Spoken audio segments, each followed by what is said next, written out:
Então é isso aí, pessoal. Vamos com um tema aqui que cai muito na prova da AFA, né? Função. Então aqui, vou falar aqui mais já da parte de função injetora, sobrejetora e bijetora. Certo? O que é uma função injetora? A gente sabe que função tem dois conjuntos, que para ser função não pode sobrar ninguém no A, que se chama domínio, no B pode sobrar. No A, não pode que um cara só tenha duas ou mais setinhas saindo dele, certo? Só pode sair, o mesmo cara só pode ter uma imagem, certo? Dois caras podem ter a mesma imagem, um cara só não pode ter duas ou três diferentes. Então o A é o domínio, onde chega o B é o contradomínio. Só aqueles que recebem a seta formam a imagem. Então nesse exemplo aqui, a imagem é somente formada por esses quatro elementos que foram relacionados. Os outros quatro podem sobrar. A função injetora é aquela que é bonitinha, né? Só sai uma setinha para cada um, não tem dois caras diferentes chegando no mesmo, certo? Quer dizer o quê? Que f de x1 é igual a f de x2. Dois elementos têm a mesma imagem somente se forem o mesmo elemento. Quer dizer o quê? Não tem como, então, dois caras chegarem num só. Só se esses dois caras forem um só, né? Único. Sobrejetora. Sobrejetora é quando não sobra ninguém no B. A imagem é totalmente igual ao contradomínio. Mas aí eu vou ter que ter dois caras, ou três ou quatro, chegando no mesmo elemento. Por que isso? Se ao mesmo tempo ela for injetora e sobrejetora, aí ela é uma função bijetora. A bijetora é a mais bonita que a gente tem. Por quê? Não sobra ninguém no B e todo mundo só tem uma setinha. Com essa função então, que é bijetora, a gente consegue definir a função inversa, né? Porque se foi, agora consegue voltar. Porque olha aqui, se fosse para voltar, ia sobrar gente aqui. Se sobra onde parte as setas, não é a função. Aqui, se eu fosse voltar, um cara só ia ter duas imagens. Não pode. Então eu só consigo voltar aqui. Como que eu faço para ver se uma função é injetora, sobrejetora ou bijetora? Ou nada disso, porque não implica se a função é isso, tem que ser isso. Se não é isso, tem que ser isso. Não, ela pode não ser uma função nenhuma das três. Então, tem muito bizu aí em livro, né? Ele fala assim, primeiro, para verificar se é injetora, você traça linhas horizontais. Se todas cortarem em até um ponto, a função é injetora. Tá correto? Tá. Ou a gente pode dizer também que sempre as funções estritamente crescentes ou estritamente decrescentes sempre são injetoras. Como é que eu verifico isso? Faz a derivada primeira, verifica se a função é sempre positiva, a derivada primeira é sempre positiva ou sempre negativa. Então aqui, ó, essa minha função aqui, onde eu passar a reta aqui horizontal, eu vou cortar no máximo em um ponto. Essa função aqui é injetora. Mas veja que isso não é engessado, isso depende muito do enunciado da questão. O que a questão dá de domínio e de contradomínio, para ver se é injetora ou sobrejetora, certo? Se eu adequar uma função, adequar o seu domínio, adequar o seu contradomínio, eu consigo fazer ela ser sobrejetora ou injetora, certo? Nos livros, eles dão os exemplos com os domínios mais amplos. O que é domínio mais amplo? O mais amplo que a função pode ter. Por exemplo, a função afim, ela é reais, sempre real. Não tem nenhum número que eu não consiga fazer uma função afim, não tem restrição. A função ax mais b. Então, por isso, reais sempre como entrada. Saída, reais também. Esse é o mais amplo, certo? A função afim, nesse domínio, nesse contradomínio, ela é bijetora, certo? Já a função quadrática, ela é reais em reais, mas a função quadrática, quando eu boto mais amplo domínio, ela não é injetora e também não é sobrejetora. Logo, eu não poderia dizer que ela tem função inversa. Mas se eu adequar isso, a gente vai ver aqui, eu consigo a função inversa, eu consigo que ela seja injetora ou sobrejetora. Vamos ver aqui. Então aqui, essa função aqui do segundo grau, sendo de R em R, se eu usar esse método, eu vejo facilmente que, por exemplo, ao traçar essa linha horizontal aqui, eu tenho esse elemento e esse elemento. O que eles têm? Eu tenho aqui um x1, eu tenho aqui um x2. Esses dois caras chegam no mesmo elemento, que é o y1. O que aconteceu? Aconteceu isso aqui, ó. Dois caras chegaram num só. Logo, ela não pode ser injetora. Se eu considerei o meu B todos os reais, o meu B é todo o y aqui, ó, que está verde. Todo o meu y é o B. E qual foi a imagem da função? Quem foi relacionado? os que foram relacionados, como é que eu faço para verificar a imagem de uma função? Eu faço uma sombra por aqui, ó, boto uma lanterna aqui, uma luz. Onde o gráfico que fizer sombra é a minha imagem. Então aqui, ó, ao fazer uma sombra aqui, a luz passa no mínimo aqui, daqui para cima eu faço sombra. Então você repara que a minha imagem é só daqui para cima. Ou seja, ficou um monte de gente aqui, ó, para baixo, que não foi o que? Não foi relacionado, sobraram. Esse caso aí não é injetora nem é sobreinjetora, todo mundo aqui sobrou. Já se eu adequar isso, por exemplo, a minha parábola eu cortei no meio, lá no vértice. Botei o domínio só do x do vértice até mais infinito, ou seja, não tem mais dois ramos, tem um só. Se eu tenho um só, a função ficou estritamente crescente. Onde eu passar aqui linhas horizontais, eu nunca vou cortar em mais de um ponto.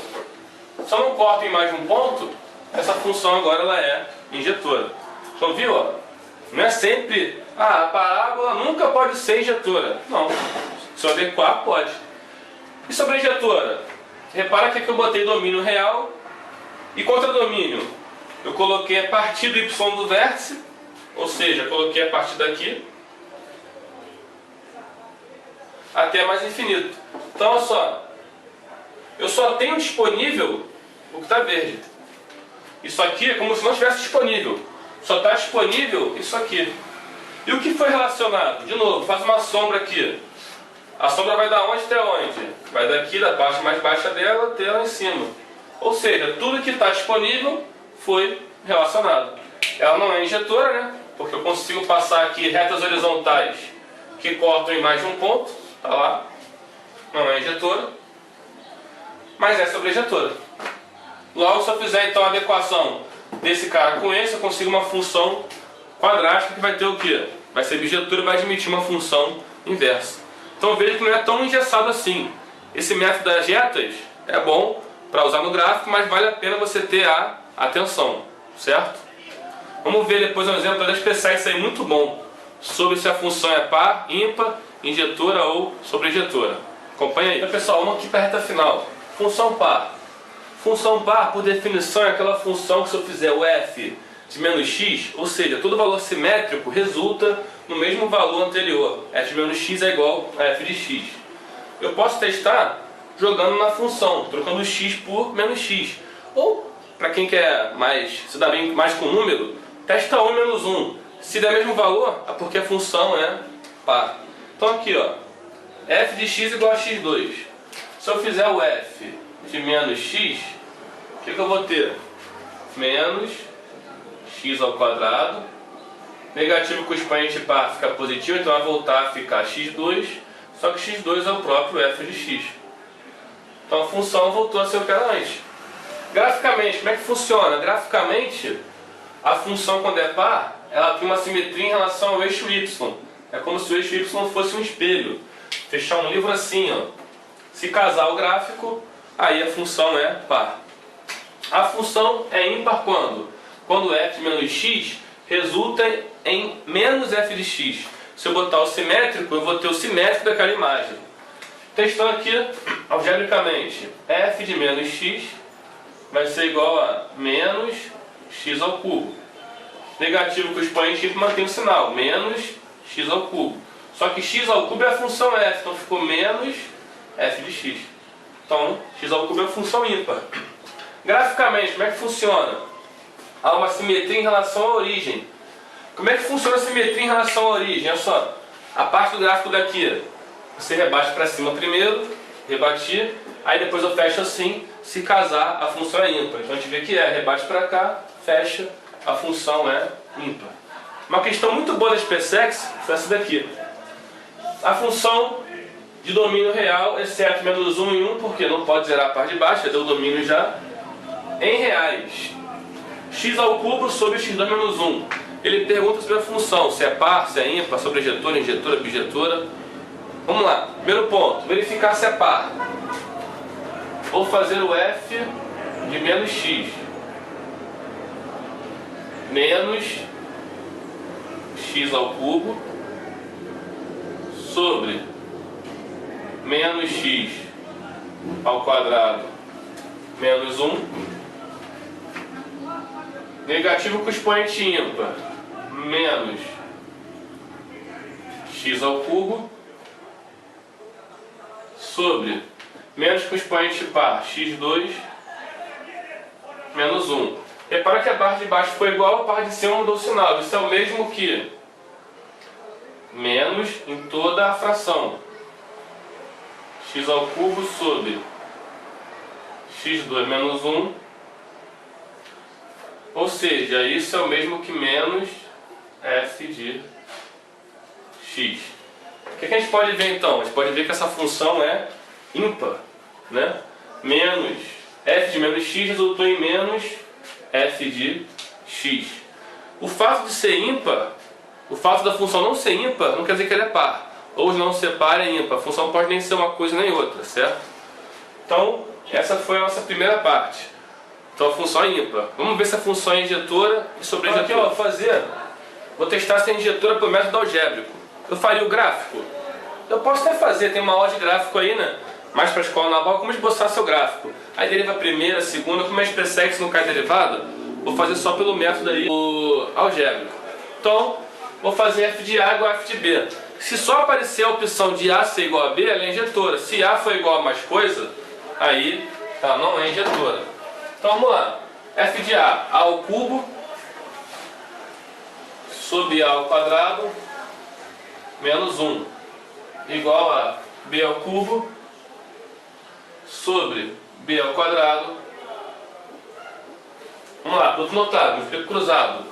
A ao cubo B ao quadrado menos A ao cubo é igual a ao quadrado B ao cubo menos B ao cubo.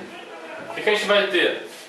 A ao cubo B ao quadrado menos A ao quadrado B ao cubo igual a ao cubo menos B ao cubo.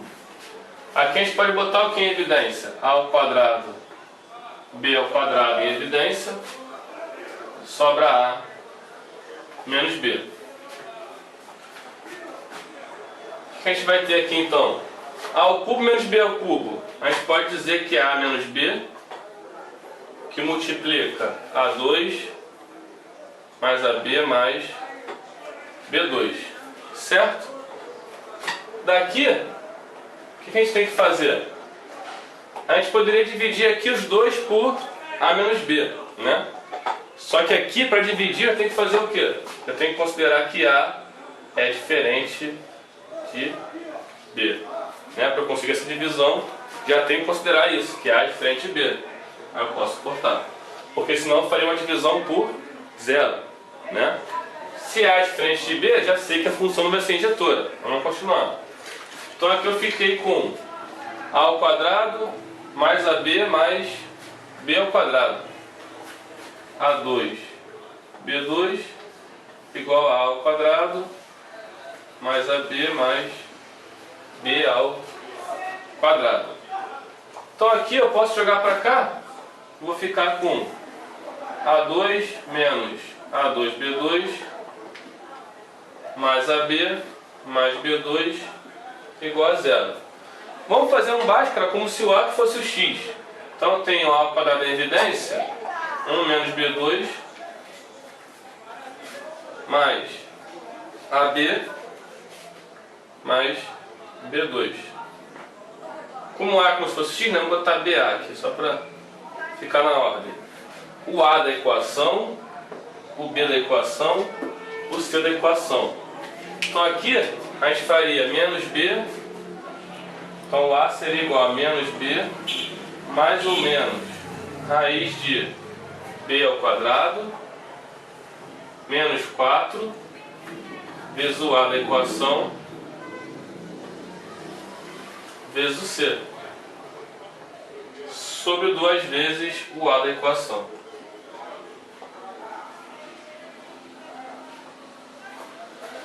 Para me certificar que isso aqui não tem duas raízes iguais, né, basta me certificar que o delta não é zero, né? Porque se delta fosse igual a zero, não ia ter duas opções. Aí, no caso, eu teria o A igual a 1 k lado B. Então aqui, ó, me certificando que o delta não é igual a zero,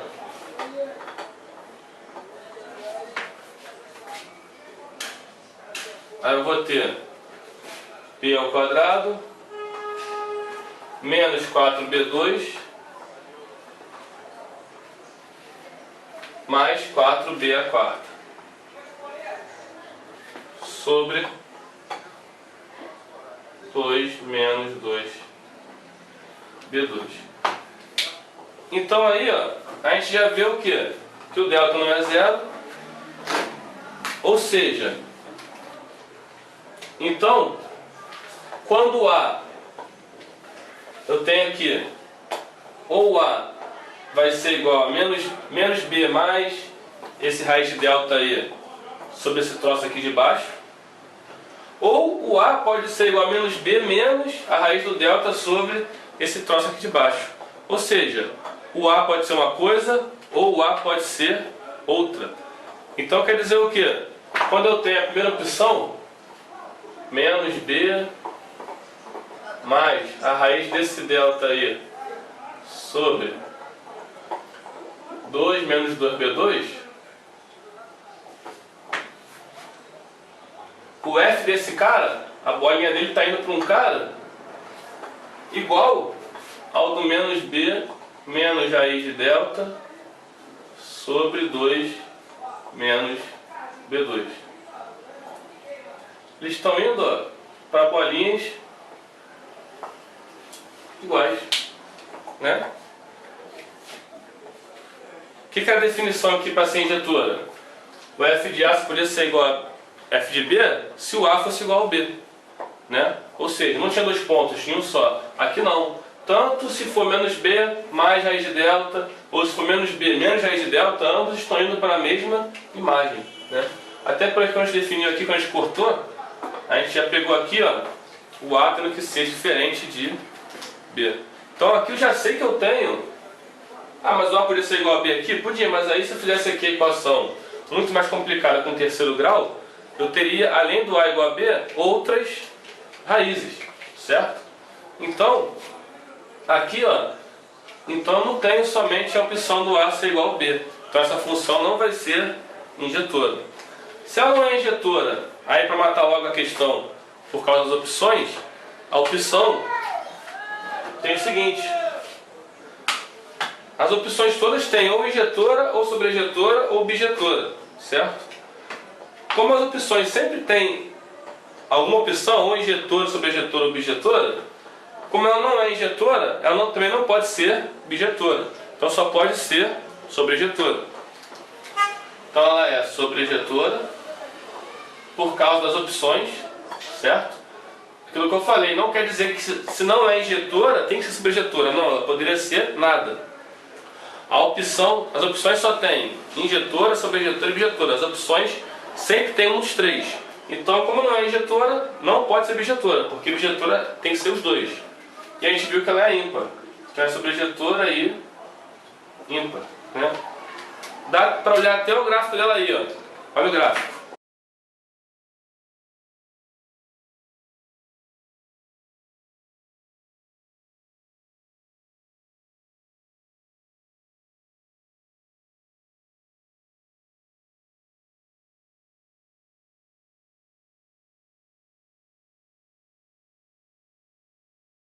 E aí, viu? Então, isso aí é nossa parte de função injetora e subjetora. Uma questão muito interessante na SpaceX, certo? Aposto que muita gente ficou aí quebrando a cabeça, mas algebricamente a gente verifica assim, correto? Então acompanha aí, curte, se inscreve no canal para continuar tendo mais bizu aí de função e de tudo que cai na AFA e outros concursos militares aí. Até mais!